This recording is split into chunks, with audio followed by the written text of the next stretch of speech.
ليبلوكم أيكم أحسن عملا وهو العزيز الغفور. أشهد أن لا إله إلا الله وحده لا شريك له وأشهد أن محمدا عبده ورسوله. اللهم صل وسلم على هذا النبي الكريم وعلى آله وصحبه أجمعين. أما بعد فيا عباد الله إني أوصيكم وإياي بتقوى الله فقد فاز المتقون. اتقوا الله حق تقاته ولا تموتن إلا وأنتم مسلمون. وسمعنا فقال الله تعالى في الكتاب الكريم: أعوذ بالله من الشيطان الرجيم. بسم الله الرحمن الرحيم. زين للناس حب الشهوات من النساء والبنين والقناطير المقنطرة من الذهب. Allah manusia di muka bumi ini punya nilai-nilai kelebihan dibandingkan ciptaan-ciptaan yang lain. Dengan malaikat saja kita punya kelebihan. Allah ciptakan malaikat untuk tunduk patuh saja kepada Allah. Apa yang diperintah oleh Allah dilaksanakan. Karena prinsip yang diberi kepada malaikat adalah akal, berjalan lurus dan bekerja dan atas perintah kita. Sudah fitrah.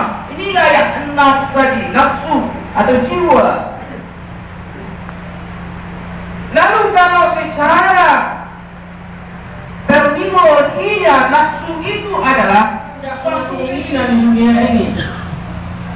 Dari satu ingin dua, dari tiga ingin tiga. Itu wajar, itulah nafsu kemauan tadi. Pertama yang disebut dengan nafsu amarah. Nafsu amarah adalah nafsu yang paling tinggi, kemauan yang paling tinggi. Dikala bila tidak terpenuhi kemauan itu, maka dia dengan berbagai cara untuk bisa mendapatkan sesuatu. Nafsu amarah itu adalah tidak pernah merasa puas dan selalu merasa kurang. Ini yang susah disabar. Tidak mau mengalah. Jika ada dihadapi kepada suatu permasalahan, tidak akan ada kata-kata mengalah dan jauh dari sesuai dengan akal atau basirahnya. Selalu perbuatannya bertentangan dengan akalnya sendiri. Fitrah akal kita ini mengarah kepada yang positif. Tetapi dikala tuntunan kebutuhan kita, tuntutan kemauan kita terjadi pada suatu saat yang sulit, maka akal mengalah harus tercapai dan harus diperoleh dengan secara cepat, secara mendadak, secara instan.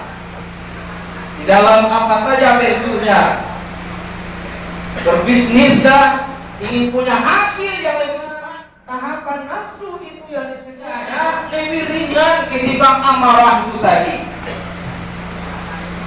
Di saat dia berbuat, di saat memenuhi suatu kebutuhan, jelas sesuatu itu tidak contohnya baik, ada pertimbangan dari akalnya tadi. Akalnya berfungsi. Apa fungsi akalnya mempertimbangkan? Ini adalah sesuatu indah. Ini adalah yang sangat positif. Tidak ada manusia yang tidak punya nafsu di dunia ini. Menandakan kita manusia punya nafsu. Tetapi nafsu itu bisa disalurkan, bisa dilaksanakan sesuai dengan ketentuan Allah.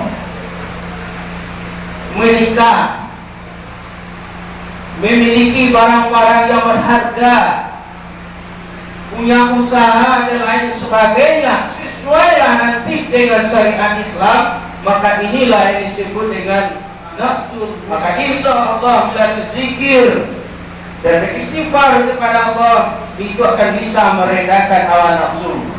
Lalu berikutnya adalah supaya nafsu itu selalu bisa terkendali, maka berbanyak berpuasa. Artinya setidaknya berpuasa sunnah di luar bulan suci Ramadan. Salah satu itu adalah cara untuk menundukkan hawa nafsu. Yang ketiga adalah cara pengendalian hawa nafsu menurut Imam Al-Ghazali, yaitunya memperbanyak salat-salat sunat seperti tahajud dan salat-salat sunat.